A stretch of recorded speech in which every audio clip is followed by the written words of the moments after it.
Hey everybody, welcome back. I'm the Strategy Professor, and today we're going to be doing an in-depth Janna guide. So this is going to teach you how to perform better as Janna in solo queue. If you're new to the channel, I was a Diamond 5, almost Diamond 4 last season support player, and I got up to Diamond primarily playing Janna, and I started in Silver 2 for that season. So Janna can be quite powerful even in solo queue. I know there is this common assumption out there that you have to play a high damage AP support champion in order to gain a lot of elo, and that's just not true most of the time. You can actually gain a lot with support champions like Janna, and I'm going to show you how in this video. If you want to access the document that I'm going to be using for my notes, the Google Doc, you can access that in the description, and then you can also find timestamps as well to help you jump around if you don't have time to watch the whole video. Usually these last about an hour or so because I give you a ton of in-depth knowledge, but then I try to design it like an audiobook as well so you can jump around from part to part and sort of use it almost like a buffet to learn the kind of things that you're most interested in.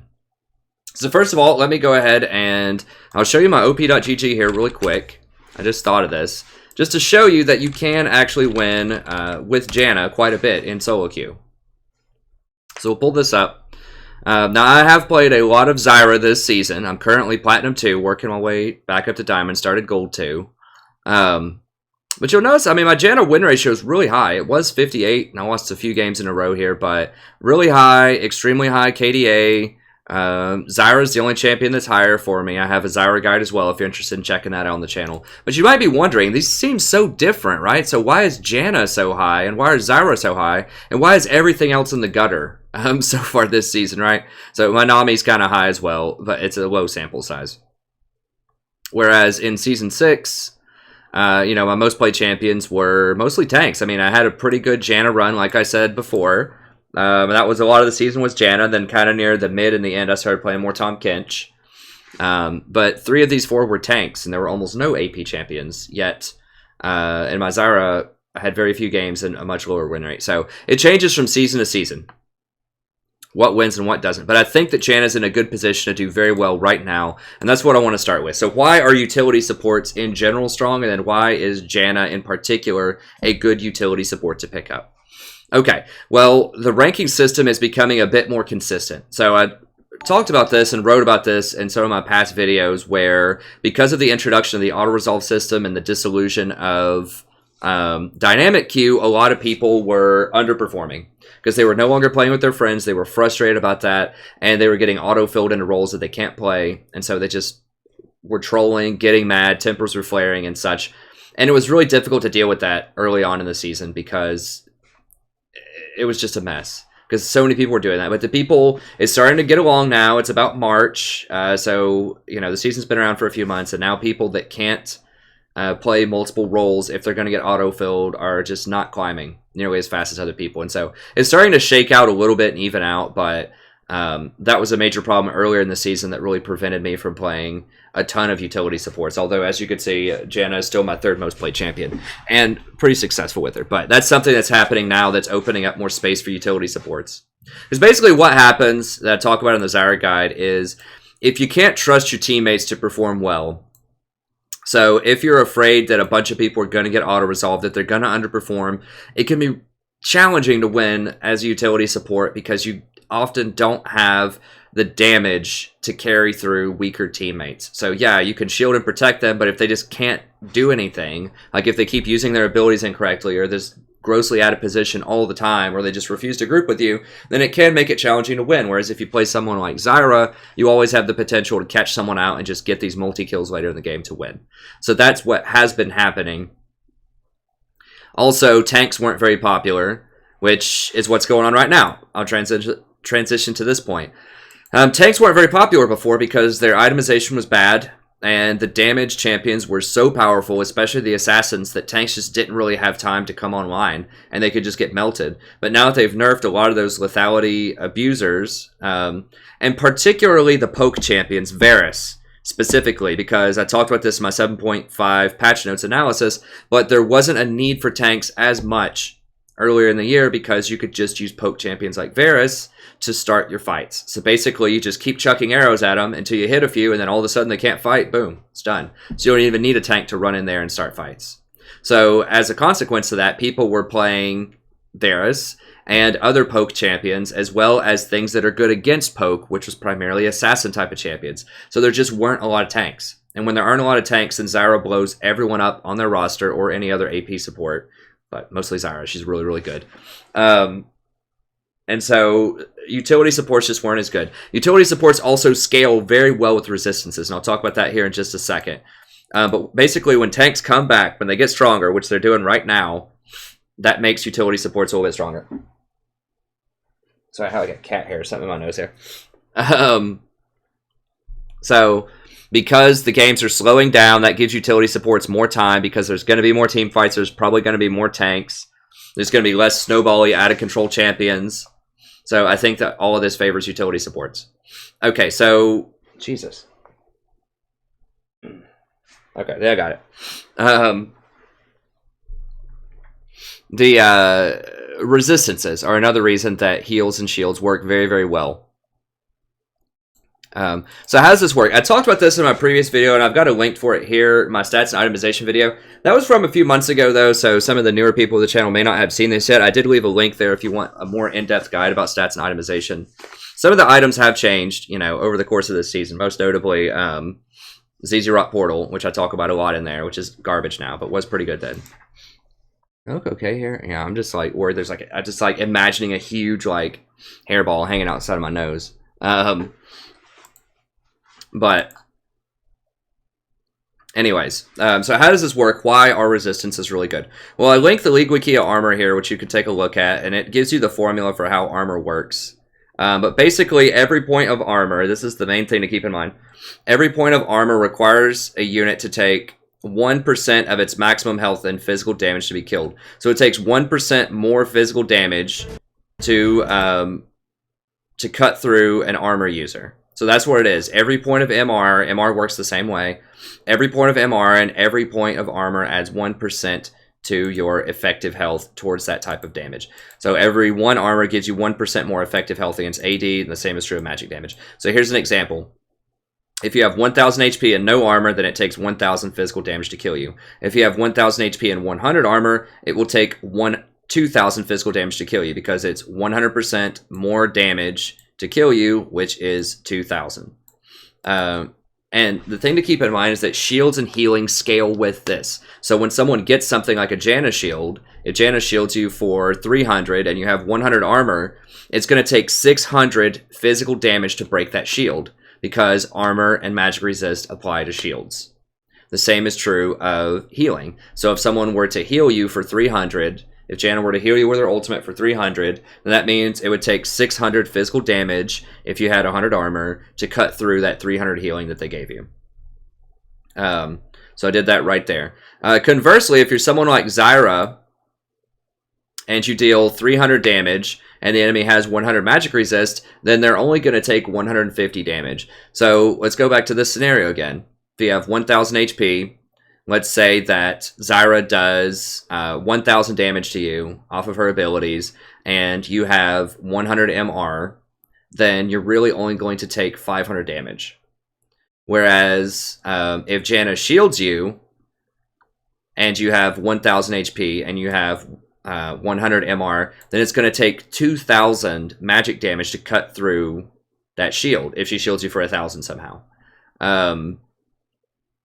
So that means that mathematically, shielding and healing scales 4 times better than damage because they benefit from resistances. So you're only doing, 50% of the damage when you're only doing 50% of the damage when you're doing when you're trying to cut through magic resist is what I'm trying to say, and you're going to be shielded for the effectively twice as much when you have that kind of magic resist. So in other words, it's 4 times what it was before. So like I said, you'd only be taking 500 damage, but they would have to do, if Janna did 1,000 shield, they would have to do 2,000 damage to cut through it. So that's 4 times as much. Okay, so shielding, healing, very, very strong and very underestimated too, because a lot of people just don't realize just how hard it is to cut through shielding and healing, except in extreme cases like Dr. Mundo or other things that have insane life gain. But even in smaller cases like that, it adds up quite a lot, especially over the course of a long fight. Another thing that makes Janna really strong is itemization, or utility supports in general. The itemization is much more efficient. I talk about the actual raw stat efficiency in this video if you want to check that out. But aside from that, trust me, it's more efficient. But aside from that, just the cost is so much better. I mean, you have Moby's Redemption, Ruby Sightstone, Locket, and Ardent Sensor, and the entire cost of that package is 9,100 gold. Zyra, when she builds her items, is Sork Shoes, Eye of the Watchers, Leandries, Void Staff, and Abyssal, and that costs 11,800 gold. So it's almost a third more gold to go the damage route. That's a big deal. That means like the utility supports will often be up at least one full item on damage supports by the mid and the late game. So that can be quite a big deal. Also, keep in mind that a lot of these items now synergize with each other and with the kits of different champions extremely well. So, for example, plus healing also applies to Redemption and Locket. So if you have 30% plus healing, that means your Redemption is going to heal for 30% more and your Locket's going to shield for 30% more. With Redemption and Locket, that also procs Ardent Sensor. So if you Redemption, all 5 people on your team, they're all going to get the Ardent Sensor attack speed buff and the on-hit extra damage. The same thing with Locket. So, you know, if you layer these together, you can give your entire team that bonus for quite a long time. So there's just a lot of synergies together with these items. Also, of course, when you get something like Redemption and Ardent Sensor, that improves the healing and shielding off of Janna as well, off of her base abilities. And Wind Speakers also applies to all of this. So there's a lot of different things that just build on each other and magnify the power of supports as they work. Zyra magnifies as well as you get spell penetration, but the interaction between these items is just extremely strong. Damage supports also can fall a little bit behind in terms of resistances. So if there's a lot of tanks running around, or if you fall behind and you just don't have enough damage to cut through sort of your mid-level champions that have 1 or 2, you know, null magic mantle type of items, then it can be really hard to find any kind of use of Zyra if your damage is just not cutting it. Whereas with Janna and some of these other utility supports, you're going to be strong most of the time. Primarily, even if you fall behind, because these items are so much cheaper and they have such great synergies with each other. Okay, the build path is also nicer. I didn't include that in the cost, but like building something like a Void Staff absolutely sucks. Because you have to sit there and wait till you get 1365 gold to complete it. And it has a Blasting Wand. Leandries also has a Blasting Wand. You have to wait for an additional 750. So that means oftentimes you're just walking around with suboptimal builds or empty inventory slots because you just don't have the gold to complete these items, which can be really annoying. But these items are really easy. They're friendly to get. Like Locket has nice and easy pieces to buy. So does Ardent Sensor. So does Redemption. So you don't have to run around with inefficient buys. So like, for example, a lot of times I just have to buy an extra Amp Tome, even though I'm trying to build Leandries and I already have Haunting Guys because I just don't have the 850 gold and I need that power spike now when we're about to go fight Dragon or something. So I have to build that Amp Tome and it just slows down my progression to getting the Leandries. So it's less of a problem when you're playing with someone like Janna or just someone who's going to use these types of redemption items. Okay. So let's talk about Janna in particular here. So I've got a link to Janna. And why is she so strong? So, okay, utility supports are good, but why Janna over Lulu? Why Janna over Karma, over Nami, or over some of these other utility supports? Well, I've got some answers for you here. Okay, first of all, let's just look at her kit here. So she has pretty good base move speed, 335, decently fast. Low health, she can get caught and killed. Really low attack damage. We'll talk about this when we talk about trading in lane, but you don't really want to be trading auto attacks in lane with Janna too much, unless you're following up on something in like an all-in situation. Pretty low armor, so she's squishy. She's sort of okay with her speed. She does have really high mana regen, which is very important though. Sometimes people ask, well, why can't I play Orianna support or something else? And one of the real reasons is because their base mana regen is like 6. And Janna's is basically 12. So that means when you buy a Fairy Charm, that gives you 25% extra mana regen. So you're going to be getting 4 extra mana if you're Janna. Whereas if you're something like Orianna and you're only getting 25% or 3 extra mana. Whereas if you're Orianna, you're only going to be getting 1.5 extra mana. So she scales much, much better with these mana regen items that you're going to get. So that's one thing that's really good about her is, you know, I think she has that. I believe that I know Sona has it. I don't know if Lulu might only have 8 mana regen, but just pay attention to that. Because the people that Riot wants to be, the hardcore supports often have very high mana regen, so that they can cast their abilities and just not run out of mana a lot in team fights. Okay, so let's look at some other action that she has going on here. So we've got 8 bonus movement speed to allied champions that are moving near. This doesn't sound like a lot, but this is a lot. This is 25 bonus movement speed, basically, for people that are running towards you. So if you're trying to rotate, this helps with rotations. This helps people escape, kite. It's really, really useful throughout a game. It's basically giving someone an extra brown boots for free. That stacks with other brown boots, of course. So it's a really, really nice passive that is underestimated by a lot of people. So Howling Gale is one of the ones that's more difficult for people to use when they first start playing Janna. Basically, you can start it and charge it up if you want to. Don't ever do that. But you can let it charge up, and then it deals bonus magic damage if it flies at people, right? So, you know, you're just reading this, and you're like, oh, the bonus magic, you know, if you charge it up for 3 seconds, you know, I can get up to, what, 260 damage off of it. It's not worth it. What you want to do with this ability is you use it to disengage or to stop someone from channeling something.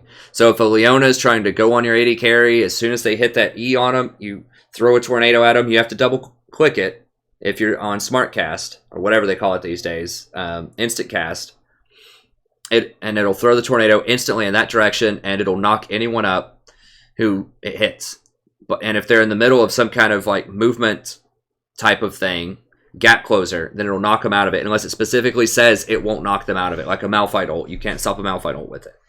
But you can stop a Zac slingshot. You can stop a Lee Sin Q when he's trying to connect with his Q. You can stop Thresh from going in with his hook. You can knock people out of a Thresh lantern. So if someone's about to take the lantern and you hit them with a Gale right when they take it, it'll knock them out of it. Or if someone's trying to take a lantern right past you and you tornado towards it, it'll knock them out of it. So that's a good use of it. Leona, just anything that's going to try to like gap close and get on you. You can use a tornado to disengage. So you have to have some pretty decent game knowledge to know when these champions are going to use these gap closers so that you can cancel it, and you have to have pretty good reaction time.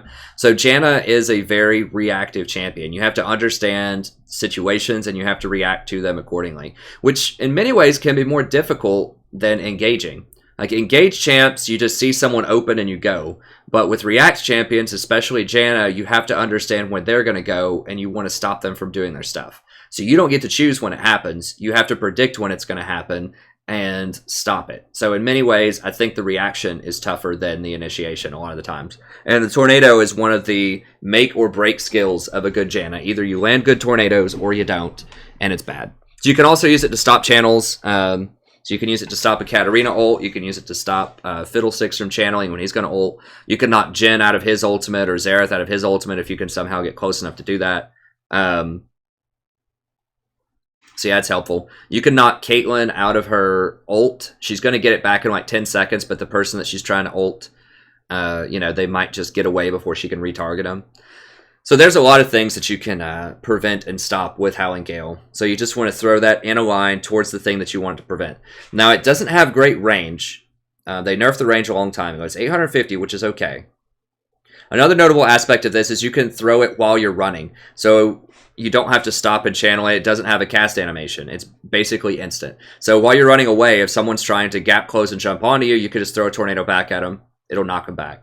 So this is one thing that makes Janna really, really hard to catch. It's almost impossible to catch a good Janna player because they're going to get their innate speed, which we'll talk about here. They're going to be really fast, and they're going to be able to throw this Howling Gale behind and just stop you from gap closing onto them.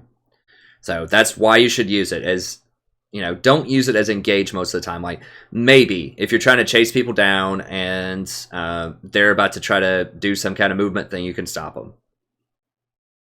But yeah, save that primarily as disengage to protect people. Okay, Zephyr. So this is, the primary use of this is it gives you a lot of movement speed. This will be the second thing that you max. You want to max your shield, then your W, and then your Q. 1 point of Q is fine. You actually don't even really want it to be more than that because you're not going to use it for damage, and it just gets a lot more expensive as you level it up. I mean, yeah, the cooldown goes down, which is nice, but really there's just no point in getting more than 1 point in this until the end of the game when you have nothing better to do. And the reason you don't charge it, by the way, is, yeah, it could do decent damage, but they're going to dodge it. I mean, it moves very slowly, and they can see it when it's charging, even if it's in a bush. So, it's just not worth it. But this is pretty good. So your W is the second thing that you max. Gives you up to 17% bonus movement speed with no activatable. Like, you don't have to turn this on or anything. She just naturally gets that no matter what. So she basically gets an extra, 55 movement speed or something. So this is really helpful. You can be very, very fast with it, or you can just skip your boots early on and be just as fast as other champions and get your redemption 300 gold faster. So it just depends on what you need to do in a game, but it opens up some build path options that just aren't open to other supports and lets you rush key items like redemption faster than other supports. Or if you just want to roam a lot, you could get something like Moby Boots with this and be one of the fastest champs in the game on a persistent basis. So that's really good. It actually does do decent damage later on, so you can throw it in there and potentially finish people off if it's like just that one person your AD carry can't quite reach them. You can throw this. It has pretty short range, so you got to be careful with it. It also ghosts you, which means you can run through minions without getting creep blocked, which can definitely be relevant in some situations. And it slows people down for 3 seconds also. So it'll slow people down for 40% for 3 seconds, which is pretty nice. I mean, that's going to let people catch up. I mean, it's not the most brutal engage, if your jungler's coming, but slowing someone down for that long for 3 seconds will definitely give your jungler time to get in there and get into the fight. So that could be okay. Now, this is the big one. This is the big deal with Janna, and a lot of people don't understand how big of a deal this shield is. They're like, oh, whatever, it's just a shield. Karma's got a shield, Lulu's got a shield. It's just another shield. It's not just another shield. This shield is the best shield in the game by far. And I did some math here in the Google Doc for you to show you why. So on the surface, and this is where most of Janna's power is in the shield, and people just don't understand, like, what's up, why is this thing so powerful? So, it's got 800 range, so pretty good range. You can stay safely out of range of other champions and cast shields on people. It's got a 10-second cooldown, so it's okay, doesn't scale. It costs a pretty good chunk of mana, but like I said, she has high base mana regen. You're going to be getting redemption, so that helps out with that. But it heals or shields for 240 shield strength, so pretty good. It matches Lulu. It has a higher AP ratio, I'm pretty sure, on the shield. But this is the big one. It gives bonus AD, up to 40 bonus AD. And that scales with your AP. So if you shouldn't build AP on her, but if for some reason you want to get some AP, then it does scale, although not really that well. So why is this such a big deal? It also can shield turrets, which we'll talk about right now. So what is it about this shield? Why is it so powerful? Okay, well, 40 AD doesn't sound like a lot, but it's a lot because it can last for 5 seconds, and that applies to every auto attack on your AD carry. So that is deceptively a lot of damage. So just consider if your AD carry attacks 1.5 times per second, which is not hard to get to that, If you get to level 6 or 7 and you get like a Phantom Dancer or something, that's not even including like getting Berserker Greaves or whatever. 1.5 attacks per second is not a lot. So I'm doing very conservative numbers here. So if you did 1.5 attacks per second, you'd get about 7 attacks in over the course of 5 seconds. You get 7.5. I rounded down. Assuming you have to move a little bit for half a second or something to continue autoing. That's 40 AD over the shield duration, so that's 280 damage. Now remember that crits also amplify your AD. So let's say that you get 2 crits in there out of 7 attacks. That means that you would have, what, 40% crit or something. It's a pretty low crit amount. So once again, if you have PD and some runes, or like PD and a Zeal for your next item or whatever, you can pretty easily get to that amount. So I just estimated 2 crits. They give you 360 damage. So just imagine that this reads 360 damage, 240 shield plus 360 damage, like point click ability. Like, would you think that was powerful? I would, but let's go on. There's more. Okay, so 240 damage. Don't forget that shields scale with resistances. So if you have 42 magic resist, which you'll have 30 base plus 12 from your blue runes, so that's not assuming you buy any items as an AD carry, then you do 1.24 times 240 shield. That gives you 340 mitigation versus AP champions. So what if this reads blocks 340 damage and deals, what was it, 280? Deals 360 and blocks 340 on one ability. That once you have 40% CDR, gets knocked down to a 6-second cooldown. And the timer starts right when you cast it. So that means if they don't break it, it's virtually always up. It's up for 5 seconds, and then it's only going to have a 1-second downtime before you can put it up again, if they don't break it. That's a total of 700 combat effectiveness against AP champions here. The same is true of armor. If for some reason you're shielding a champion that has 42 armor, the same math would apply to armor. If they have even more armor, then it mitigates even more. That's ridiculous. That's almost like saying this ability does 700 damage because it blocks 340 and does 360 on one ability. And that's not even, like I said, that's a very conservative estimation of this, right? So let's say you have plus 20% heals. That's not hard. You just have wind speakers and you just get redemption, and boom, there's 20% heals. If you get that, then it's going to mitigate 408 damage because it's going to be 240 plus an extra 20% on the healing, or the shielding rather, which takes it to 288, and 288 times 1.42 will give you 408. So now you're blocking 408 damage instead of 340. Let's say that in addition to that, you get a Knight's Edge. That's plus 35 MR. So now it's a 1.78 modifier. So 288. So you have the 20% heal, and your ally gets a Knight's Edge. That takes you to 513 magic damage block on something you can spam every 6 seconds. And you can go up with the damage too. Just sprinkle in whatever you want. Say it's 2 attacks. So if you get 2 attacks per, that'd be 10 autos. And let's say that in 10 autos, you get 4 crits. Not that. Where's that calculator at? Let me grab the calculator here and I'll show you. Okay. So let's say that you get 10 attacks in. And 4 crits. Or just say 3 crits, or whatever. That's 520. So now you're doing 520 damage contribution from your shield instead of 360. And it's not that hard to get 2 attacks per second. If you're one of these fast attacking champions, it's going to be getting things like Hurricane, Phantom Dancer, things like that, especially if you get Berserker Greaves. Like, it's not that hard to get up to that. So, or if you have more crit, let's say that you have, Infinity Edge. If you have 50% crit and you're hitting 10 times, that's 5.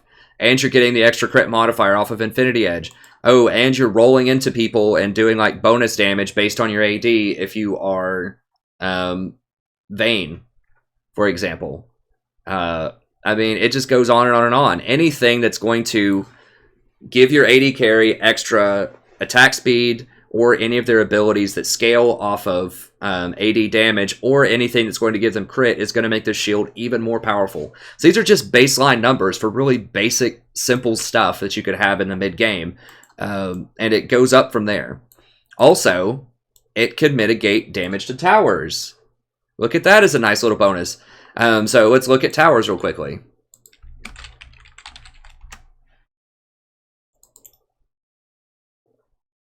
So what's the base armor on a tower? So an outer tower has 40 armor. So I really don't like these ads they keep throwing like right in the middle of the page. It's like, come on, guys. I understand ads, but Jesus. Okay. So let's say that you shield for that 288 with your 20% healing, which is not hard to get to. 288. So now they have to do an extra 400 damage to your tower every time you cast that thing. That is over 10% of your tower's health. So if you cast that on, that's like almost 13% of the tower's health. That's like 13% of the tower's health. If you cast that 3 times, then if you block that damage 3 times on your tower, then you're giving your tower an extra 40% HP. I mean, that's just crazy. Also, you can put this on your AD carry or anybody and have them attack towers. So, you know, some of this is going to get mitigated, but I mean, even if they mitigate 40% of this, it's still dealing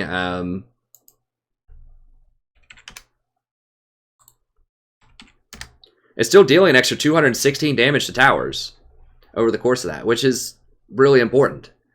Now, obviously, you can't crit towers, so the math would be a little bit different, but you see what I'm saying? Like, it adds extra damage to tower-taking abilities, which no other support that I could think of. They took away Trundle's Q-Chomp.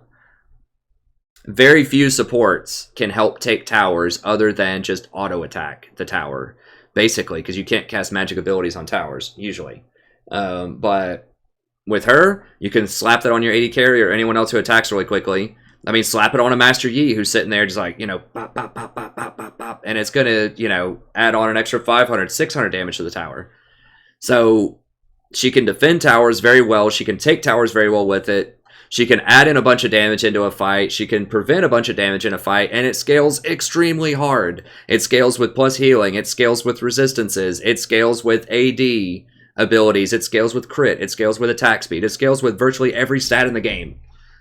Like, that's why Janna is so powerful, is because this shield is absurd. It's so ridiculous. It's ridiculously good. And this is what people don't get, because none of this shows up on the stat sheet at the end, right? Like, it might be a little bit of healing or shielding, and she's going to look like she doesn't do any damage at the end, but she does a lot of damage, just she doesn't get credit for it. The AD carry gets credit for it. So Janna's shield is out of control powerful. It's by far the most powerful shield in the game. I mean, just to compare it, I'll compare Karma. I might as well go ahead and bring this up while I'm here. I compare her to Karma and Lulu later in the video, but I'll just go ahead and pull them up. Lulu, I think, is a little bit better in solo queue than Karma. People have started picking her up in pro play lately, too, so she's getting pretty good there as well. But let's look at a Lulu shield. Now, keep in mind that Lulu's shield is also a damage ability in lane. So that's important to note, is that she can actually use it aggressively in lane, and she has pretty good trading in lane. I have an entire Lulu guide if you want to check that out as well. I'll show you at the end of this video if you want to know more about Lulu. So her shield is good in lane because it doubles as harassment. It can also reveal champions that are going to go invisible, such as Vayne or Twitch or that type of thing. So it's good. It's a good shield. It's just not as good as Janna's, because it has the 240, which is nice, but it only has 650 range. And I'm telling you right now, this is a big, big deal. There's been so many times where I've been like just outside of range with a Lulu shield where I would have had it if I was Janna. So it's 25% less range because it also doubles as, you know, damage. Like, you don't want a point click harassment damage ability that's 800 range. Obviously, that's not gonna be fair. So they had to balance it to take it to 650. So I'm not saying that's wrong. That's just how it is. And you get picks. So, you know, they get a little bit of extra damage that doesn't scale with anything. It's just this. I mean, I guess it scales with their attack speed. But it deals a little bit of picks damage, which is nice. But it's not going to scale with crit. It's not going to scale with any of their AD abilities. It's not going to do extra damage to towers. It's not going to prevent damage to towers. You know, it's okay. It's an okay shield, but it's nowhere near the power of a Janna shield that I just described, because it doesn't give AD. It just has this little on-hit ability with picks. All right. So let's go ahead and look at Karma. I get asked this all the time. Why don't you play Karma more? Why don't you play Karma? Karma's good in professional play because they need hardcore engage, and that's just what she is. She's an engage bot. You just pop your shield on everybody who's all grouped up as 5. They run in, they fight. That's it. That's Karma. And she just really doesn't do much else. She pushes lane early on. She has a decent harass, and then later on, they just use her as basically a Talisman of an Ascension on a stick. But you don't have to use Talisman of Ascension since you've got her, and so you can get a redemption with it. That's usually why people pick her. In solo queue, that's very different because people don't group up as 5, at least not in lower levels. By lower, I mean like Platinum and lower. So even at what most people would consider high, like Platinum, people still don't group up a lot. And they just sort of bungle their engages. They don't all commit, or they just run away, or somebody gets caught out and then everyone else runs in. It's just really hard to get the full use out of this overcasted mantra. So this is the big deal right here. 190. That's 50 less shield than Janna and Lulu. And keep in mind, this is what the plus healing is based on. So this means you're not going to scale as hard either. So, you know, if Janna has 240 and she gets 50% plus healing, that's really hard to get that, but just for comparison, if she gets 50% plus healing, then that's going to be 360. Whereas if she gets 50% plus healing, so she's going to be getting a bonus 120 heal or shield or whatever she's doing.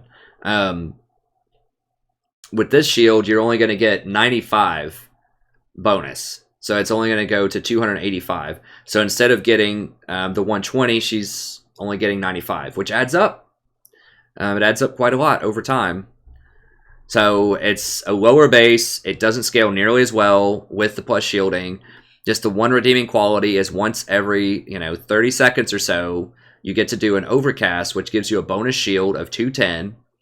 Which, takes it up to 400 shield, which is good at max rank. And then everyone else gets 50% of that amount. So everyone else gets a 200 shield. So it's a nice AoE shield. It's good at preventing like rumble ults. It's good at preventing cannon ults. Stuff like that. So if you're against a heavy engage, like burst AoE magic team, she can still be a pretty good pick. Like this combined with Redemption, with Lock, it just mitigates all of the damage, upfront damage in a team fight a lot of the time. But after that, like you dang well better in the fight because she doesn't have anything else in the tank. She's going to be spamming this really lackluster shield for the next 30 seconds. So you dang well better win the fight quickly when you use all of your cooldowns because you have nothing else. Whereas Janna is still going to have her super powerful shield that's going to be up a lot. She's going to get her Q back so that she can disable things. She's going to get her W back so she can slow people or run around faster. And she just has an ultimate. Like, this is your ultimate, is improving this shield. So Janna also just has another ability that's really powerful, by the way, which we'll get to here in a second. Another thing about Karma is that her snare ability is delayed. Like, I think it takes 1.5 seconds for 2 seconds. Yeah, so she has it's a 2-second delay before she roots him. So if that's not going to help you if a Karma or a Katarina jumps in your face and ults, or a Fizz is like running right at your AD carry, like this is way too slow for a lot of assassins in solo queue, and there just aren't as many assassins in pro play. Like people just don't run them, and so you've got time for that to sit there and tick, and maybe help peel the Shen or whatever other tank is on your AD carry. But in solo queue, you really, really need that lockdown CC faster. So anyways, her shield, when you mantra it, it is good for the very start of a fight. But you're giving up a lot for that. And just overall, it just is not nearly as strong as Janna's shield unless it's mantraed. And even when it's mantraed, because you can't really use that mantra again for another 30 seconds or so, it gets dicey. But okay, so extremely strong shield. Let's look at her final ability here, her ultimate. So this is kind of another thing that's very deceptively powerful. It does have a long cooldown, so you want to be careful using it early on. But it heals for 100, 150, and 200 per second. And remember that this shield or this scales with your plus healing. So at 3 seconds, that's 450 healing. And then if you have 1/3 extra plus healing, which you're not going to have that exact amount, but just for easy math, that would take it up to 600 healing. So quite powerful. It does scale okay with AP. You get 150% AP ratio, but I don't recommend building AP on her. And it also knocks people back. So this is important to note, and we'll talk about this when we talk about the team fighting here in a second. But you need to be very careful that you don't knock enemies that are dangerous into squishy allies, and also that you knock dangerous enemies away, while at the same time not saving enemies that are low that your team's trying to kill, or blowing people out of key locations. So if your Fiddlesticks is just channeling an ult and you blow all the enemies away, that's really bad. Or if your Amumu goes in and you blow him away right when he presses ult, that's really bad. So you need to be very careful. That doesn't mean you can't play Janna with those champions. You just need to be very cautious of when and how you're using your ultimate, which takes a lot of practice. Because I can't tell you an exact proper way to do it. I try here in a second and when I talk about the team fighting, but in general is extremely powerful because it can displace a ton of threats on the enemy team and heal your allies for a tremendous amount. I mean, I think this is, if they sit in the full channel, I'm pretty sure it's more than a Soraka heal. Let me see.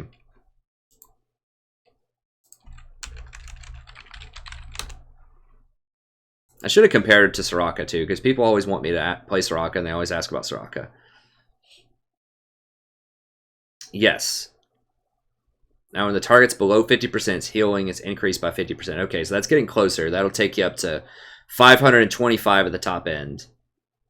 And it's about the same cooldown. It's a little bit longer for Soraka, but it does heal untargetable allies. So if someone's Zanyasing, it'll heal them. So you can get up to 525 at level 3, but remember that Janna's does 600 total. Remember, it's over 3 seconds, so they have to sit in it the whole time, but it has the potential to heal more even than a Soraka ult. 20% more than a Soraka, roughly, you know, whatever, 17% more than a Soraka ult, something like that. So yeah, very, very powerful ultimate if used in the right ways. Okay, so what are her strengths? So she's the highest scaling support in the game because of the shield, because she scales with every stat, virtually, on every champion. And she scales off of them. I always talk about that. Like, it doesn't matter that she doesn't have AP items or that she's not doing a lot of damage because she amplifies their damage. She's just like a catalyst. I think I've heard people call her a force multiplier before. So it's like a... I don't remember if that was Amumu or I'm a Cutie Pie or somebody has used that term. But she basically amplifies the power of your team overall a lot. So that's why she's the highest scaling. Crazy shield, I just talked about it. You can play around with more math yourself to think of different scenarios where she's powerful. Just use the League Wikia, and you will very quickly see that she's extremely powerful. She has really strong multi-target peel. So that's something I touched on a little bit. But in addition to these raw numbers, like she has a lot of displacement. I mean, she can displace with her Monsoon, so she can peel 3 of your allies. If people get into a really bad fight and they're losing, she can peel for all 3 of them with one ability. And just heal them all back, and they can turn right around and fight them, and maybe turn the battle. This can peel for people with a slow. This can peel by knocking people up and stopping gap closers. So, Janna's the best offensive line in the business. It is really hard for her to get through you and get to whoever you think the quarterback is, whoever's doing the best on your team, or your running back, or whatever analogy you want to use. She's strong, and she has 3 different displacement peel type of abilities, and the most overpowered shield in the game. I think Janna is the most nerfed champion of all time. I'm trying to remember. I saw something like that somewhere where it was talking about most nerfed champions. And she's been around since Season 1, and I think she has been nerfed more times than any other champion in the game, and she's still extremely strong. Like, that's the power of Janna. She's very safe, so she's very difficult to kill. She gets a very high KDA most of the time because people will just never be able to kill her. You also get a lot of assists, which you shouldn't underestimate. Excuse me. Because all you have to do is throw, one shield on somebody in a team fight, and you're probably going to get an assist for every single person that dies. Whereas with Zyra or any kind of damage champion, you have to physically hit the people that are going to die in order to get an assist. So you're just not going to have as many assists. Whereas with Janna, like I said, just throw a shield on somebody, you're going to get assists. So that's not just for like funsies and just for your stats and your KDA. That gives you a lot of gold. So that means you're going to accelerate and be able to buy your items like Redemption and Lock-In and such much faster because you're going to get an assist on everything. So that's really good for your team overall, because there might be some situations where someone's just like, a Master E is soloing someone out and they're chasing someone down and no one else has touched the person they're chasing and they're just about to kill them, and you throw a shield on the Master E and you get an assist. That means your team netted an extra 150 gold, which doesn't sound like a lot, but it adds up. If someone else has already touched it, you're just kind of leeching money away from the assist pool. It's already been established, but it just ensures that almost every fight where you're close, you're going to get the assist. Someone on your team is going to get the assist. And you don't have to worry about kill stealing as much either, because you can get the assist without having to worry about that. Whereas like with Zyra, sometimes like I want the assist, but I'm so far away that I would have to throw roots at somebody. And sometimes I'm scared that I'm just going to like kill them. You don't have to worry about that as much with Janna. You just throw shields. Okay, and she has really good synergy with the best support items. Like I just described, she has 2 different shield and heal spells that synergize with the plus healing. So it's not as much as someone like Soraka, who has 3, including her self-healing on her Q. But 2 is better than Lulu. I mean, Lulu only has 1, her shield. Her ultimate doesn't, I talked about that in the Lulu video, it doesn't benefit from plus healing because it's an infusion of health, not a heal. But yeah, she has 2 different abilities that benefit from plus healing, and all of the synergies that those items give, such as Locket, well, not Locket, but like Ardent Sensor and Redemption that give the plus healing, it's going to apply to her, and they all like interact with each other very well. It's really, really nice, and she wants all of those stats. She wants mana regen, she wants cooldown reduction.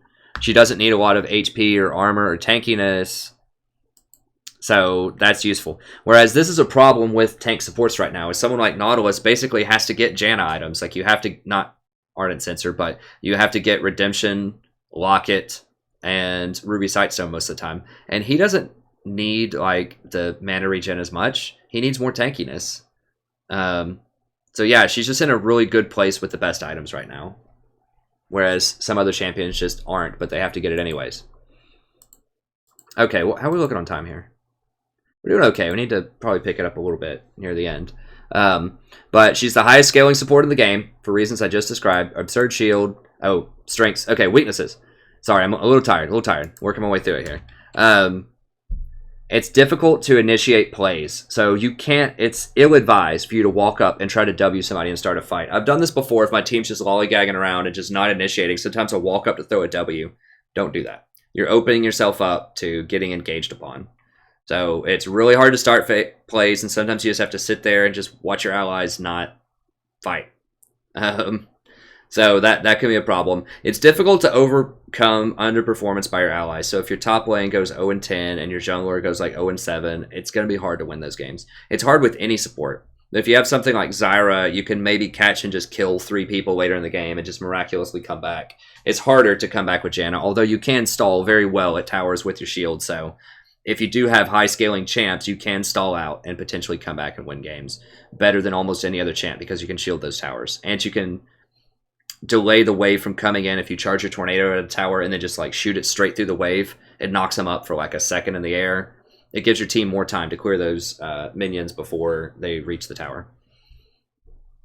And finally, she just doesn't have a lot of good pressure in lanes. So, we'll talk about lane trading here in a second, but where you can go up and like auto attack them or maybe hit them with a W or something. She does virtually no damage in lane. However, if a jungler shows up, you can kill them. Like you can slow them down with your W and then throw shields on people, and it adds up. It does a lot of damage, and she's very good if they want to fight you. Like if a Thresh hooks your AD carry and they want to go all in and fight you, she's pretty good at that because she can like disable the Thresh, and she can start shielding your allies and just trading auto attacks and. Like, she's pretty good if they want to all in. She just can't really go up and do small trades that well.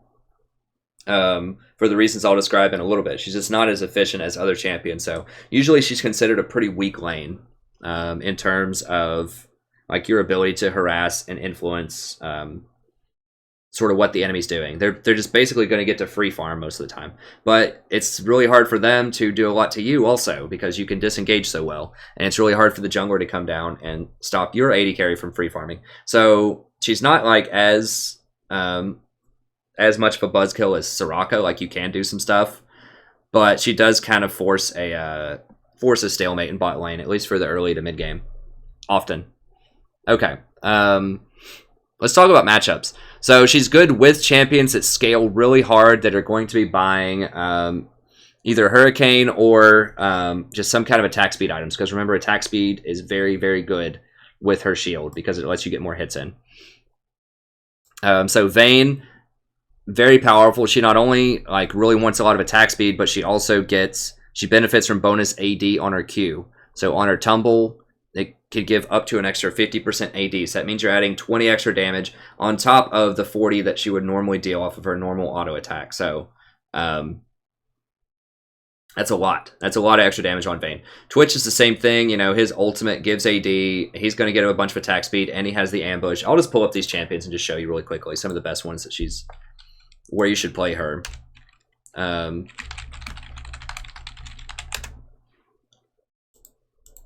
So that's when I played her a lot earlier in the season when Vayne and Twitch were like super overpowered, like in December, before they changed lethality around. So the tumble here, bonus physical damage plus 50%. So not only does she deal the the actual 40 damage that you're doing, but you get an extra 50% of that 40. So it really turns into 60 damage whenever she tumbles. And that can also critical strike, which would make her critical strike even bigger. So that extra 20, if it crits, ends up being an extra 40 on that attack. So that's really good. Like, you get AD, you have an auto attack reset so that you can get more auto attacks in. It can crit. That's just really, really good with her shield. Vayne is also a pretty dangerous champion because she's kind of close range. She doesn't have any sort of abilities. I guess Condemn has some range on it, but not really 550. So she really has to be up in their face auto attacking for 550 range. So she's just inherently pretty unsafe in a lot of fights, and that's why having that shield helps her out in terms of damage mitigation, and because of this ability right here, which is an auto reset, can crit, and benefits from bonus AD. So all of that means that Vayne loves working with Janna. This is the reason why Vaynes often build attack speed, because they want to proc more silver bolts, which is true damage. It's very good against tanks. So if tanks come back into the meta, which I think they will, they're already starting to come back, but they might even more. So if everyone's playing Shin, Renekton, and just Nautilus, Poppy, things like that, Vayne's really good against those because she can kite very well, because she gets this tumble every 2 seconds when she maxes it. And I think most Vaynes max tumble, especially against dangerous tanks. So she can reposition, knock people back, and proc these silver bolts. So very, very good tank breaker. And finally, Final Hour, once again, gives a lot of bonus, flat bonus AD, so that's going to make her want to run attack speed again. So, very good with Vayne. Let's look at Twitch. These are the two biggest ones that you want to run Janna with, is Vayne and Twitch.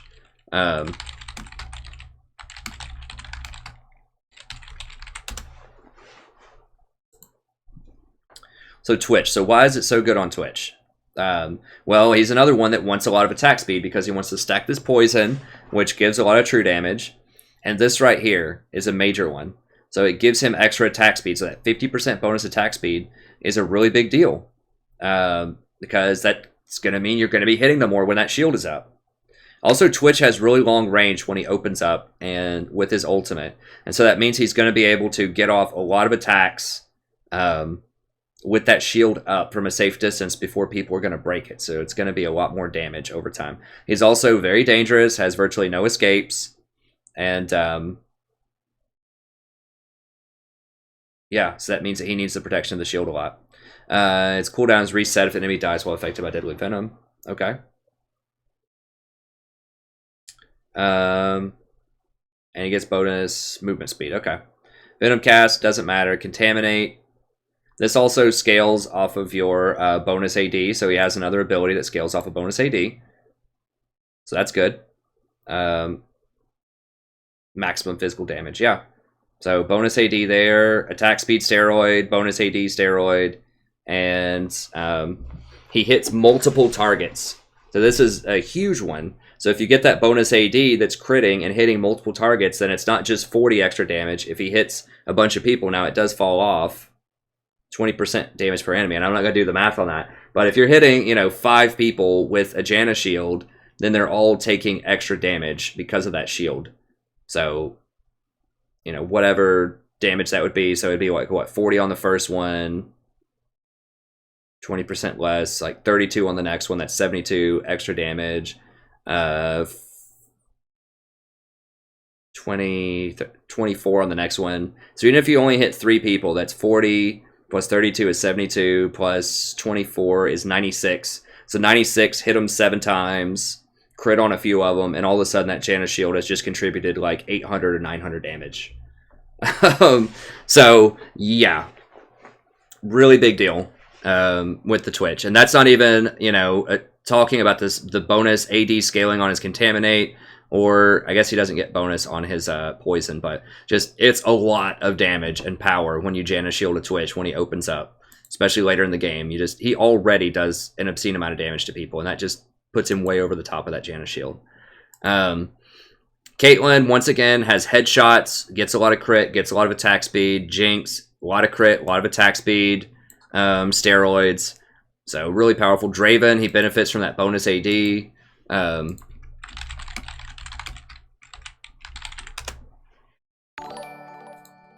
Let's take a look here. So yeah, plus 65% of your bonus ADs. Not only do you get 40 at level 1, well, not level 1 because your shield's not going to be maxed out, but when you get 40, you're going to be really getting like 60 or 65. And then eventually, you know, once he maxes out his spinning axes, which I'm pretty sure he maxes that first, almost positive he maxes that first, then, you know, you're talking that shield turns into an 80 bonus damage instead of 40. And Blood Rush, 60% or 40% extra attack speed. Like, so once again, bonus AD scaling, attack speed scaling, bonus AD right here. So it's a lot. So that 40 shield there gives an extra 80 on this. So instead of dealing 365, then all of a sudden it's going to deal, you know, whatever 80 onto this 465.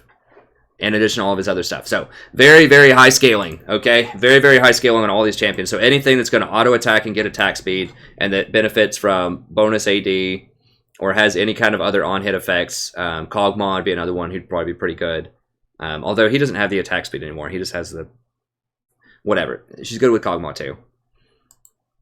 Immobile things that need protection that also deal a lot of damage and get attack speed items. That's Janna. You should be thinking in your mind, ding, Janna. Or if other champions on the enemy team, if they just have a bunch of divers, like if they have something like, oh, they've got a Thresh and a Lee Sin and a Riven or something like that, you should be thinking, Janna, you know? So, those are good. So she's good against anything that wants to dive like that, like Leona, Lee Sin, Riven, Kha'Zix, anything that has to get in close that's melee champion. She just usually totally wrecks them if you're a good Janna player. So she's not as good with these champions that are not going to be getting a lot of attack speed, right? So Ezreal, Jhin, Varus. Like, she's not bad with them. But none of them really benefit from Ardent Sensor that much. The attack speed on Ardent Sensor... the plus AD is nice on everybody, but they're just not going to be doing a lot of auto attacks to really leverage that extra AD as much as other champions. So it's not the end of the world if you early pick a Janna and at the end they pick a Jhin or an Ezreal. So if you're like third pick Janna and you're picking that because the enemy has a Lee Sin and a Riven, for example, and then your last pick AD carry doesn't know how to match up champions correctly, and they pick Jhin or something. It's not the end of the world, but it's not as good as it could be. So Janna has problems against really high priority threats if your team doesn't have any way to deal with it. So if they have a Vayne or they have a Twitch, and your team picks a an Ezreal or something like that, like a low damage champion that doesn't scale well with Janna, and they have nothing that's going to be able to assassinate or blow up that Vayne or Twitch, you're going to be in trouble because you can't do it. Like, you can't walk up and W the Vayne and kill her. Whereas if you're Zyra, you might be able to land a miracle ult on her. And you might be able to land a miracle ult on Twitch and blow him up if you spot him fast enough. But you just can't do a lot as Janna. And she's pretty bad against other healing champions, particularly Soraka. Soraka's just going to out-heal her in lane. It's going to be a farm off. And Soraka's healing is just going to outscale Janna later in the game. Like, Janna does do a lot of damage. It depends. I mean, if you have a Vayne that's super fed and they have an Ezreal that's fed and you are Janna and they are Soraka and you're fighting, you can probably kill him. But it's just a tough matchup for Janna. You don't want that because you don't contribute ways to deal with Soraka. You need more engage if your team doesn't have it. Sona's a little different. I mean, Sona can kind of bully early on in the lane, and she can scale really hard with her healing later, so it's not a good matchup, though. Like, you can make it okay, but it's not great. And then Ziggs has kind of fallen out of favor bot lane, although it might get resurrected. I've seen it in the LCS more lately. But any kind of poke champion is going to be kind of problematic. You can shield some of the poke, but you're just not going to be able to get to him to deal with him. Okay, so recommended items, like I talked about before. Ionian, Locket, Redemption, Ruby Sightstone, Ardent Sensor. You want the AoE teamfight items. You want the forward item that gives you the cooldown reduction on the Locket and Redemption, and you want CDR items. Runes, I like just going like just nice defensive runes, armor, health armor, CDR blues, and then move speed and armor. If you think you're going to fight more in your lane early on, you can get AP. Your shield does have a 0.7 AP ratio. So if you get like all AP quints, it will shield for an additional 8, which is okay. I don't know. I would just personally rather have a little bit more armor so that you can actually put your head down and land some auto attacks in and all in without worrying about dying quite as much. Or you can get hit, by that Caitlyn headshot every now and then if you have to. Without completely getting run out of lane. So this is the rune page that I prefer, but you could go, a little bit more aggressive if you want. I really like move speed as well. It just helps you rotate around the map, helps you ward, helps you get to situations that you need to get to, and it's just one of the few items that's pretty relevant the entire game, I think. Like this extra, 8 armor you're going to get is not going to save you at 40 minutes into a game. If you get caught out by their AD carrier, their Kha'Zix or Graves or something like that, like you're dead, most likely. But that move speed might help you not get caught. So having that extra 10 move speed or so can be relevant throughout the entire game. So this is just kind of later in the game runes. Okay, popular comparisons, and then we'll move on. I'm already at an hour. I don't want to make this much longer than an hour. I already did most of this, so I'll just skip through it pretty quickly. I mean, Janna versus Lulu. So Janna's better at shielding. Her Q is a lot more useful. Lulu's Q, the little pix shot, does some decent damage in lane. It can slow people, sort of, kind of, but it's not really going to do a ton of like really good peeling later on in the game. It's not nearly as good as Janna's Tornado for stopping things. Janna has more area of effect healing and disengage. Lulu can... crowd control one person. She can like buff up one person, but if multiple people are just getting caught out or just really out of position, then she can't really do a lot about that. She's more like single target buffs, whereas Janna is more has the potential for more like AoE type of effects. Janna scales better with the plus healing items because she has 2 healing spells instead of just 1, and that makes her one of the best healers. Like Soraka has 3, so Soraka scales even harder with plus healing if you include her self-healing off of her Q. But most other champions, Karma only has 1, although it can hit multiple targets. Lulu only has 1. Nami only has 1 healing. Who else is popular? Virtually everybody that's a heal champion. Sona only has 1. Virtually every champion is only going to have 1 healing spell, but Janna has 2. Shield and heal spells, so that makes her particularly strong. Soraka has 3, as I said, but Janna's pretty far up there in terms of scaling with the plus healing. She's a lot safer to play. She's very fast. The Tornado will get you out of a lot of situations. She gets that passive movement speed from her W. You can, shield yourself on the fly while you're running. You can, in an emergency situation, you can press R, just knock everybody back and run away. You always have that sort of panic button if you need it. Lulu's going to have more harass in lane. Lulu's going to have stronger engage potential because she can speed up allies like Hecarim, like Olaf to get into a fight.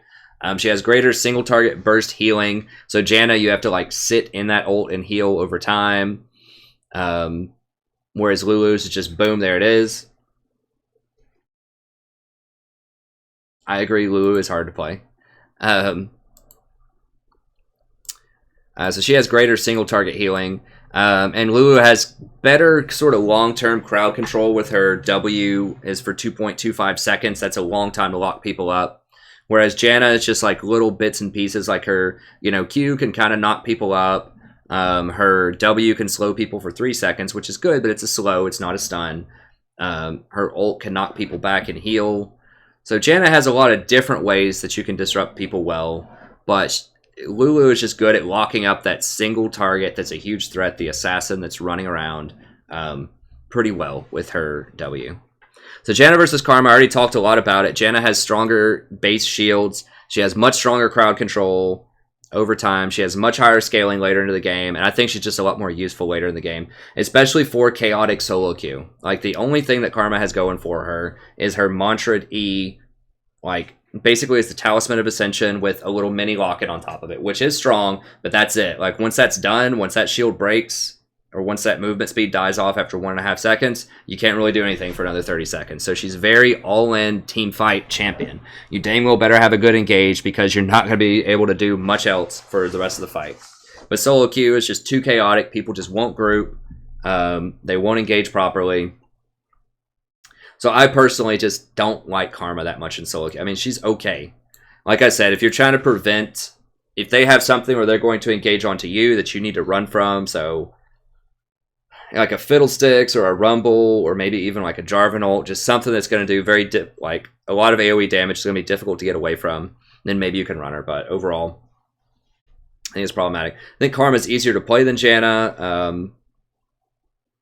So, I mean, she has some aspects. She has better early game harass. So she's okay. But I still like Janna in most situations to Karma. And Lulu versus Janna just depends on the situation. They're both really good. I think in many situations I would rather have Janna, but Lulu can be really good in the right composition. If you need engage and if you need to target and like completely nullify a single target, like a very dangerous assassin they have or something like that. Lulu's probably better at that. Okay, so how do you lane? So you want to max your R, that's your ult, your shield, your speed, and then your Q. So don't attempt to initiate trades with a shield. This is one thing that I hear people say all the time from every elo. I've heard a challenger person tell this to me before. I've heard all kinds of people tell this to me. Lower elo people, don't put your shield on and walk up and auto attack. Just don't do it in the vast majority of lanes. You're not going to get that much damage out of it. Like, you're going to get a couple more autos, that's good. But your auto attack range is only 475. So, and I mean, yeah, like they can't hit you back, so you have your shield on. But you still have to get up close. What happens if they hit you with a Thresh hook? What happens if they combo you with Brand? What happens if Blitz hooks you? You know, you're opening yourself up to a lot of liability. And the minions are going to hit you too. If you walk up and try to auto attack someone through minions, the minions are going to turn around and hit you. And Caitlyn is going to get 2 auto attacks on you. So yeah, you have a shield, but all that damage back on top of you is going to be bad. But the main reason is your shield has a 10-second cooldown. So if you try to shield and walk up and auto attack somebody, that's basically telling your allies, well, that's 10 seconds where we can go all in on your AD carry and they can't really fight us back. So if I'm Zyra and I see a Janna come up and shield and try to auto attack me, I'm just going to move away a little bit and then I'm going to say, okay, sweet, now I can attack her AD carries, and I'm going to walk up and zone out their AD carry, or if he doesn't respect my damage and doesn't walk back, then I'm going to hit him with an E all in and like do 80% of his health. So, or if I'm Sona, for example, Lulu or Janna walks up and tries to shield herself and auto attack me, I'm going to laugh at her, then I'm going to Q and auto several times her AD carry, and then I'm just going to press W and heal it back. So it's just not a really good scenario for you to do this. Like, maybe if they have a complete pushover tank, like maybe if they have like a Braum in lane or something, you have a lot of minions in front of you, and you want to shield and walk up and try to attack the Braum, it's just not a lot of good reasons to do that. Leona can E onto you, Thresh can flay you and hook you, Zyra can light up your AD carry. You're leaving yourself too vulnerable for too little reward. Like, you'll deal a little bit of damage, but then you just don't have your biggest defensive cooldown for the next 10 seconds. And in my mind, usually it's not worth it to do that. Now, that's different if, you know, your AD carry initiates a fight. So let's say that you're Draven, and he walks up and starts autoing their AD carry when they go for a creep. Shield the Draven, and then you walk up and auto while they're running away. So yes, you should be autoing in an all-in fight. I'm just saying that, you know, you shouldn't walk up and start the fight without your AD carry like right there with you, and you should be shielding your AD carry and playing, you know, the support-ish kind of role, right? Like, Janna's just not the aggressive in-your-face early on support. It's not going to work out very well for you if you try to play her like that. I don't think. If you want that, play Zyra. I like Zyra too. Play Lulu. Lulu can do that. Lulu has great trading if you get Thunderlords early on and some dual penetration runes. But Janna, that's just not what she does. And that's why a lot of people don't play her in pro play, because you can't get aggressive early with her. But she's really, really good in the midterm. She scales better than any other champion, and she's going to be really good at the Clown Fiesta. When people are all running around acting crazy, she can just constantly peel, shield, just everything to keep people out of trouble. So she's very good at babysitting an entire team later on in the game. And she's very fast, so she can get to situations. So if that guy who's split pushing top just like refuses to not split, and you see 2 people going for him, if you have like Moby boots or something, or even if you don't, if you have Ionian boots, you might be able to run over there and bail him out of that before he dies. Or that one guy who just like tries to tower dive 4 people or whatever, you can actually maybe get him out of that if you Eye of the Storm and then just blow everyone back with Monsoon and let him escape. So she has a lot of ways that just make up for bonehead moves that your allies might make in solo queue. Okay, so you want to stand slightly behind your ally, especially if you think the jungler is going to beat it. That doesn't mean play like AFK, like really far back in the bush. It just means be slightly behind. And the reason for this is your passive. So you get that 8% move speed. So early on, that can be a huge deal in whether or not your AD carry has to flash or not. When you see the jungler coming and you run away with your AD carry and they get that extra 25 movement speed, that's a big deal. I mean, especially before they have boots, that's a massive movement speed increase. I mean, it's like 1/7 extra movement speed. It's like 15% move speed. So that's it's pretty good. In terms of their base. I mean, it's 8%, but whatever. It's good. It's a lot, okay? So it's very important to stand a little bit behind your AD carry. And we're in team fights to stand a little bit behind people who might need to engage. You don't want to be on the front line in team fights. I think that's pretty obvious, but just in case it isn't, don't. Okay, so one of the key parts of Janna that's important to understand is you need to know what the abilities are that you need to try to mitigate. So you need to understand, okay, Varus is charging his arrow. He's about to throw it at my AD carry, so I need to shield him right when he throws it so that it blocks it. Or Caitlyn's walking up. She's about to headshot my AD carry, so I need to shield to block that damage. Or Zyra is about to hit him with a Q plant, so I need to shield that.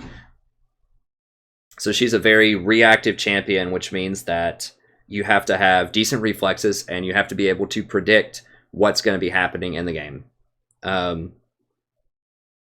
So, you know, understand those abilities. When your AD carry is going up for trades, also use your shield on them, because if they hit somebody, they get that bonus AD on the auto. So you want to shield them, and that's how you do damage in lane, is your AD carry goes up, autos, you shield them, and that's how you do that extra damage. Or if your Caitlyn's about to headshot or ult somebody who's a long distance away, throw a shield on her, because it's going to add extra damage to her headshot or to her ultimate, which doesn't seem like a lot, but sometimes just that little bit of extra 50 damage is enough to kill somebody.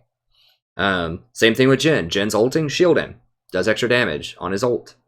Draven's about to throw his ult at somebody, Jinx about to throw a rocket, throw the shield. Now, that shield applies even after the ability is in the air. Anytime before that ability lands, it applies. So if you see Jinx throw that rocket, and maybe you weren't in range, and it's going, you know, across the map, you can still shield her, and it'll still add the damage. Or if you see that Draven throw that auto attack, like while the auto attack's in mid-air, you can shield the Draven, and it'll do the extra damage on the auto attack. So don't think you're too late to throw the shield. Just whenever you see your ally throwing an ability at somebody, if it benefits from plus AD, go ahead and throw a shield on it. The towers actually benefit from plus AD also. I didn't mention that earlier, but they get the bonus AD as well. So that's kind of a corner case where you would use that, but you know, if you're trying to defend a tower and the tower is shooting back at somebody, then it could actually work. Do more damage. So that's another case to think of. Think about which champions have gap closer abilities. So which champions can dash and get onto your allies, and use your Q to disrupt that. So if Leona lands an E and she's going in, use your Q, throw a tornado, knock them up. Thresh is trying to go in, use your Q, knock them up. A cool thing with Thresh also, I think I mentioned this earlier when I was talking about her Q, but if someone's taking a lantern with Thresh and you hit the person midair with your either your Q or your R can also knock them away. It'll knock them out of the lantern. So that can be quite powerful and fun to do as well, to just totally stuff somebody. If Zach's trying to fly in, you can Q or R him. All the things that I'm talking about with Q, you can also do with R as a displacement. Amumu just hit a bandage on somebody trying to go in, hit him with the tornado. It'll stop him dead in his tracks.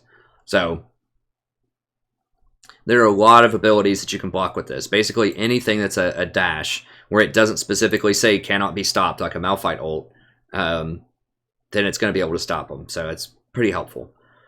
Don't use your W a lot for trading in lane. Sometimes I see people run up and try to throw like W's on people. Just don't do that. It costs a lot of mana, and you want to hold on to it so that you have your move speed, because whenever you use it, then you lose that movement speed while it's on cooldown. So for 12 seconds, you lose the movement speed. While it's not on cooldown, you get it. So you don't want to give up, you know, that bonus lot of move speed unless it's going to be a gank or it's going to be an all-in. Okay, and then finally, R is probably her most complicated ability to use. So you can use it to heal allies. That's the primary way you want to do it. If someone's about to die, you need to heal them. Or not even about to die. You can just tell they're getting low. Like, don't wait until the last second, because it, you know, happens over time. And they might die while you're channeling it. Go ahead and use your R. If you're wanting to, I'll go ahead and pull up the map real quickly.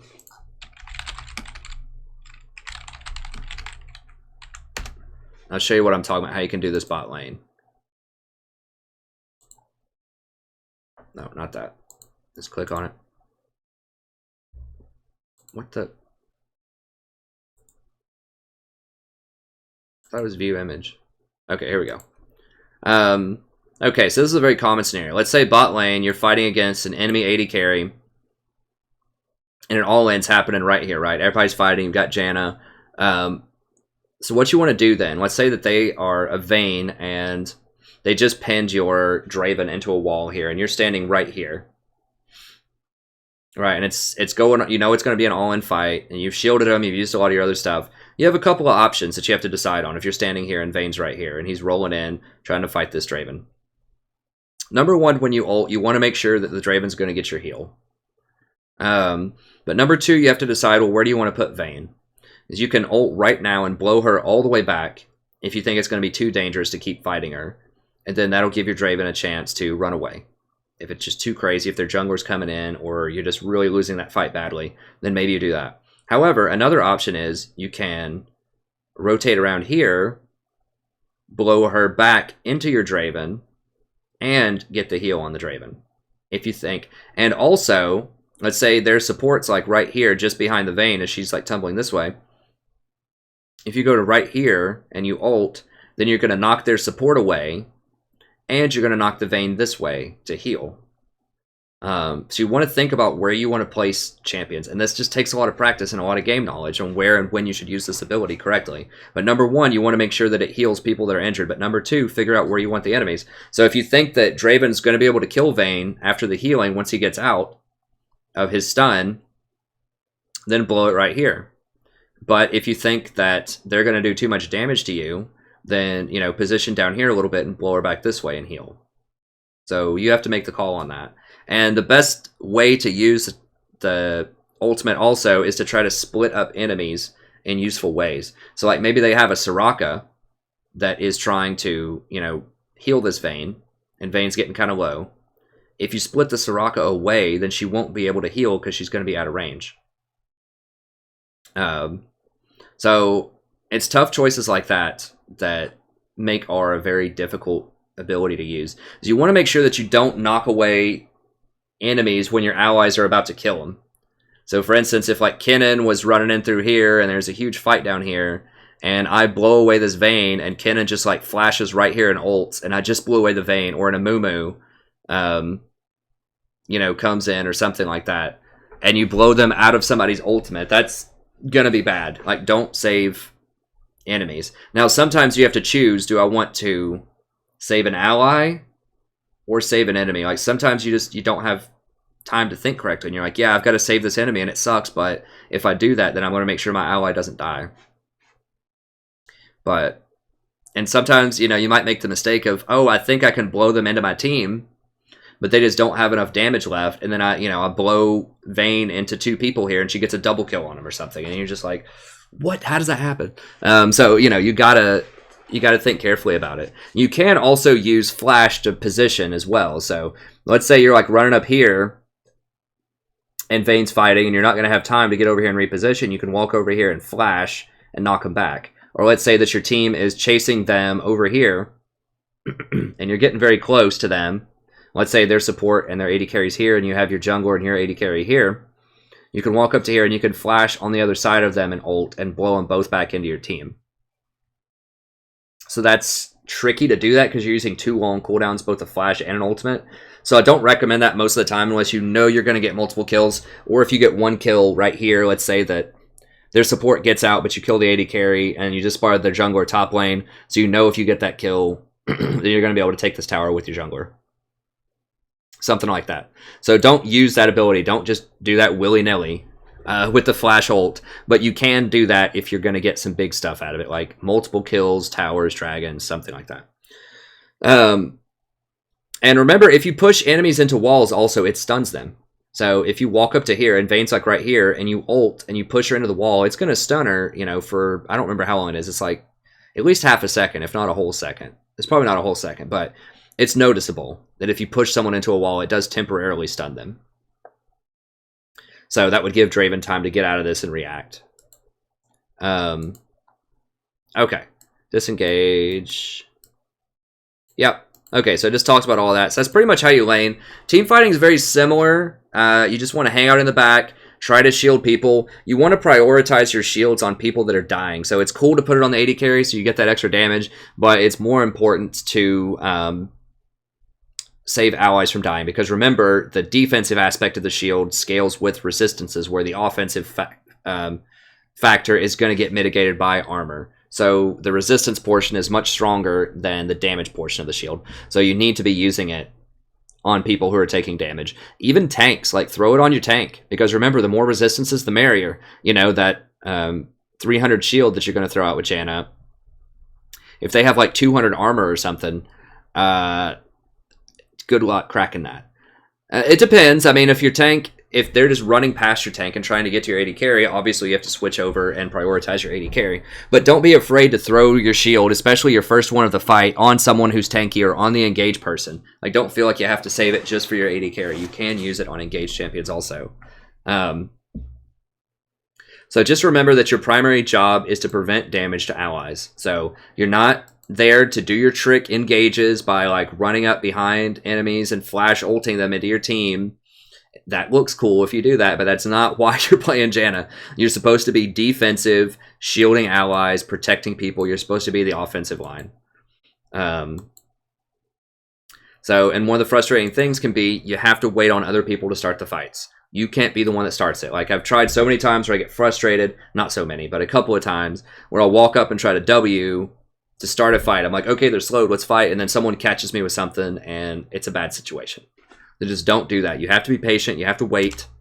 You might even put a shield on an ally. So if you have a Hecarim that's just like standing there not fighting, just put a shield on them. And maybe they'll think, oh, okay, I got a shield, time to go. You know? So maybe that'll just give them a little nudge, you know, hint, like, go fight. If you throw a shield on them and people are just kind of wandering around not doing anything. So make sure that you prioritize the highest threat on your team. So a lot of times that's your AD carry, but, you know, if you have an Ezreal that's 0-6 AD carry bottom, and you've got a Katarina that's like 6-0 mid lane, use all of your stuff on the Katarina. Use the Locket on her, the shield, use your ultimate to try to peel and protect her. Just use everything you have on the Katarina. So just whoever is doing very well in the game, that's the person you need to use all your resources on. Like, don't blow all of your stuff on the Ezreal if he's just not doing well. You know, and if it comes down to it, if you can only save one person and it's the Ezreal who's 0-6 or the Katarina that's 6-0, save the Katarina. All right. Yeah, so use the shield to prevent damage, like I just said. You can use it primarily for damage when you are chasing down people at the end of a fight, for example, and most people are dead. So you want to use Redemption and Locket immediately at the start of a fight. Don't wait on this. Like, as soon as you can see where people are going to fight, just throw the Redemption. Because it's a 2.5 second delay, and you don't want to be too late. So I think it's better to be too early than too late on Redemption. Because I think the temptation a lot of time is, oh, I just want to wait until somebody gets really low and then just like miraculously save them with this Redemption. It's like, well, you can, but they might also just die and then you wasted Redemption. So you might as well just save it. It's going to heal the same amount no matter what, and you're going to use it in the fight. You know, in any major fight. So you know, your Hecarim runs in and then 3 other people run in there too, just throw redemption on top of him. Same thing with a locket. You know, if the fight's just about to start, go ahead and lock it. Just stop that upfront damage, you know, from being dealt to your champions. Also, just so you don't forget it in the heat of a moment, just go ahead and get those on cooldown. You just want to make sure you use them. Like, that's the thing that is a big mistake that a lot of supports will make, is they just don't use all of their stuff in a fight. Like, if you have exhaust and it's an all-in fight, you should be using exhaust. You know, you should be using redemption, locket. You should be using the biscuits, the health potions in your inventory. Just anything that you have. Maybe not flash. That's one thing you kind of want to be careful with. But most other things you want to use in a team fight. So just practice just using locket and redemption. It should be on cooldown every time. And then just worry later about, was that actually the most efficient use of it? Any use is better than no use. Okay, and then just save your ult for opportune moments. Wait until enemies use their gap closers to try to jump on you, and then use your ultimate to knock them back so that it's more difficult for them to get back on your team. And then if you want to see some Janna in action, I do play her occasionally on my streams. I'm going to start playing her a lot more now that tanks are starting to come back into the meta. I do have a playlist here if you click on it. I think I have 64 Janna videos. So yeah, lots of coverage there. If you want to see Janna, and I'm constantly uploading new videos. I'm going to try to do at least 2 videos per day of just non-Zyra stuff primarily, because I play a lot of Zyra on the stream right now. But I will be uploading some more Janna very soon. So be sure to stay tuned. Check that out. Other stuff on the channel that I'll just bring up really quickly if this is the first thing that you've seen of mine. I have all the past stream content cataloged here. I'm going to go through and put timestamps on them. Eventually, sometimes I fall a little bit behind. I am an actual college educator. So I teach persuasive writing and 19th century literature at a university near Ohio in the United States, or in Ohio, Southern Ohio, in the United States. And so that does take up a bit of my time sometimes. So sometimes I fall behind on the timestamps, but I'm going to try to do better about keeping up with that. I have other guides here. So I have 7.5 tier lists. So if you want to check that out, these are always in depth. I do it for every tier list. These are pretty lengthy. A lot of times they're about 2 hours long. But there's a ton of information in there. So once again, I don't expect people to watch the entire thing. So you can just click here, find the timestamps, find what you think is useful, and then you can click on this. Each one of those has a Google Doc as well, so you can just kind of get the short version of what's going on.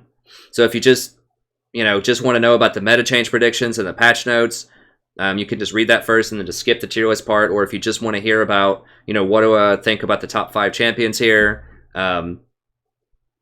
then you can just skip the patch notes and just go down to that. You can just jump all over the place. So all of the guides are designed to be read almost like audiobooks, so that you can find the information that you find more useful, that you find most interesting, and just kind of skip around like that. I think that's a much better system for me, rather than doing like a 4-part, patch notes analysis video. Just to have it all in that one place with good timestamps, I think it's just much easier to navigate. So I favor doing longer videos with timestamps in a Google Doc rather than doing a bunch of really short videos that just makes it harder for people to find the information that they want. I'd rather have it all in one place. Then I have other topical videos, like Mastering the Map is all about like how to ward, how to roam properly, how to understand metagames with the solo queue, how to climb in Season 7, and thinking about like how psychology plays into that.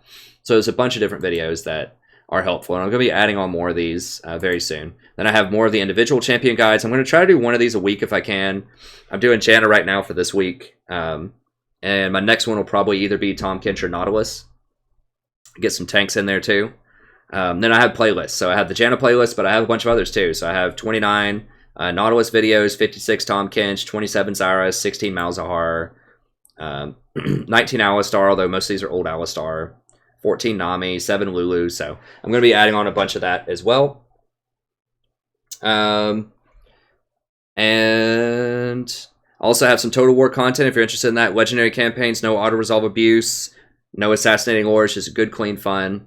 And there's a couple of things that I've also added on to the channel at the request of some viewers. So people, have been very generous with donating money as of late. They're really enjoying the content. They really want to support me and the channel, and the channel and me, I should say. I do teach English. And so I've been trying to think of like rewards or kind of cool things I can do for people that want to donate. And so I've come up with One, during stream, I'll play whichever champion you want for a $20 donation, or if you can get other people to donate $20 for that champion, then I'll take it. So what I do here is I just start up a pool during the stream, and it can even be like over several streams. So if you just want to chip in $5, for example, you want to donate, help out, you could say $5 towards Fiddlestick support or something like that.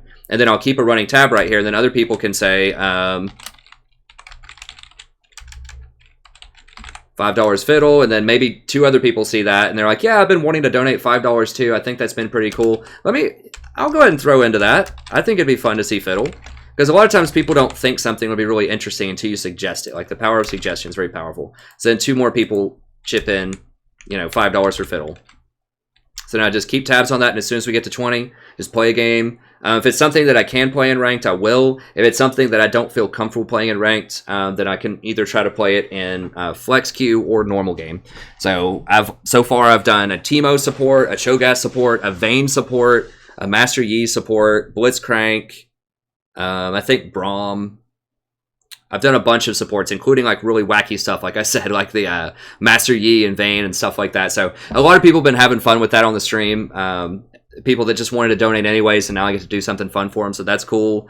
And then another thing I've been trying to work out is people have been asking about coaching. So as a thank you for a $20 donation, I'm also offering a coaching session where I'll review one of your replays. I'll make a video in OBS, and then I can either email that to you, or I can make a public YouTube video out of it. So I already have one of these on the channel. I don't think I have it in a playlist yet, but I released it. Yes, right here, and you can check that out if you want. So, how to carry support, coaching bronze, Zyra. So I'm going to make a whole series about that, just so that you kind of get immortalized on the channel, a shout out for your donation, and other people can kind of learn from your coaching session as well, if you want to make it public. Or, like I said, we can just keep it between us, make it private if you want to do that. But Mason was generous enough to make this public, and he said it helped him a ton. He's already gained 3 or 4 divisions since he did that last week. So if you're interested in that, and you've kind of wanted to donate anyways, then that's a good way to support the channel and to get a little bit of help yourself, some individualized attention, some private lessons, private tutoring. So I think that's pretty cool. And I've been thinking of other ways to monetize. If you have interesting things where you think it'd be really cool, you want to donate to the channel, but you could think of like a cool little reward or something I could do, just let me know, and I'm definitely up for suggestions. Another thing is I could prioritize the guides that I do based on donations. So if people want to see a Braum guide next, you know, someone could donate $20 and I would do Braum next instead of whatever I was planning on doing anyways. So if you want to see me do your favorite support or something weird, like I could try to do like a like I said, a Teemo support. If someone wants to see that, I could do a full, you know, Teemo guide for $20 as well and add that up to the channel. So that could be another thing I could offer, is I could do a guide for your favorite champion, put it on the channel, and immortalize you, give you a shout out in the description and in a comment or something like that. But anyway, so that's it. A lot of stuff going on the channel. It's a lot of fun. I stream every night, Monday to Friday, starting at 8:30 Eastern Standard Time, unless I have some other life stuff going on. And then sometimes it's like 9:30. Like I have some classes that I'm attending with my wife, like some, what should I call it, like family type of classes that are going on this week until about 9:30. So on Tuesday and Thursday, I'll be on at 9:30. But most of the time, it's 8:30. And I go until about 2 o'clock in the morning. So anyways, stop by. Would love to have you. We have a wonderful community going on. If you have any more suggestions, any more tips about Janna, or anything that you want to see on the channel, just let me know. And just look in the description if you're interested and checking out some of these other guides. You're interested in donating and you would like, you know, the coaching session, or you would like for me to play your favorite champion on stream, or you'd like to see a certain guide, or whatever idea you have that you want to do in terms of donations. To kind of make it cool, to make it fun, just let me know, and I'm happy to try to work with you on that. But anyways, thank you very much. Have a wonderful evening, and I'll see you next time.